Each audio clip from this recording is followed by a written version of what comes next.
सरकारी खर्च पर पक्की रोड बनाने की औद्योगिक नगरी फरीदाबाद में एक हैरान कर देने वाला मामला सामने आया है। यहाँ अजरौंदा चौक के पास चल रहे एक एसएसबी अस्पताल को लाभ पहुंचाने के लिए उसके 3 तरफ पटकथा रची गई। हैरानी की बात तो ये है कि ये पटकथा रचने वाला कोई और नहीं बल्कि एसएसबी अस्पताल के सीएमडी डॉक्टर एसएस बंसल हैं, जिन्होंने एफएमडीए के मनोनीत सदस्य होते हुए अपने पद का दुरुपयोग करते हुए अपने ही अस्पताल को फायदा पहुंचाने के लिए उसके तीनों तरफ सड़क की पटकथा तैयार कर दी। इतना ही नहीं, इस पटकथा में शासन व प्रशासन को गुमराह करते हुए ये भी बताया गया कि अजरौंदा चौक पर लगने वाले जाम से निजात पाने के लिए उनके निजी अस्पताल के तीनों तरफ सड़क बना दी जाए, जबकि उनके अस्पताल के तीनों तरफ सड़क बनाने से अजरौंदा के जाम का कोई लेना देना दूर दूर तक नहीं है। हैरानी की बात तो ये है कि डॉक्टर एसएस बंसल अपने अस्पताल को फायदा पहुंचाने के लिए संबंधित विभागों को ग्रीन बेल्ट पर निर्माण के लिए एनजीटी का उल्लंघन करने की भी सिफारिश कर रहे हैं।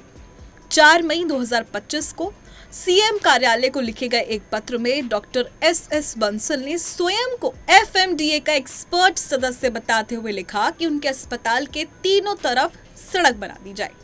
इतना ही नहीं, इस सड़क की आवश्यकता के लिए बकायदा ट्रैफिक पुलिस से भी एक पत्र जारी करवाया गया, जो कि 18 दिसंबर साल 2023 को हरियाणा शहरी विकास प्राधिकरण को प्राप्त हुआ।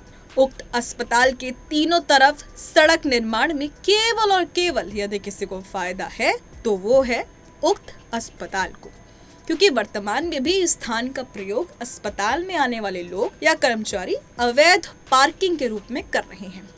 इसलिए ये पार्किंग अस्पताल को सड़क के रूप में लगातार मिलती रही है। इस उद्देश्य से अस्पताल के तीनों तरफ सड़क बनाने की तैयारी एक सोची समझी रणनीति के तहत की गई। हालांकि इस अवैध कार्य का सिरे चढ़ना लगभग नामुमकिन है, क्योंकि डॉक्टर बंसल जहां सड़क बनाने की सिफारिश कर रही हैं, वो किसी का निजी प्लॉट है। इसके अलावा इस सारे मामले में अधिकारियों के पक्ष जानने का प्रयास किया गया, लेकिन सभी अधिकारियों ने ये कहकर पल्ला झाड़ लिया कि ये मामला काफी पुराना है। एक निजी अस्पताल को सरकारी खर्च पर लाभ देकर सड़क बनाने की योजना किसने तैयार की है और कौन कौन से विभाग के अधिकारी इसमें शामिल है, इस बारे में विस्तार से रिपोर्ट फिलहाल मांगी गई है। अनुमान लगाया जा रहा है कि इस मामले में सरकार को गुमराह करने के आरोप में कई अधिकारियों पर भी गाज गिर सकती है।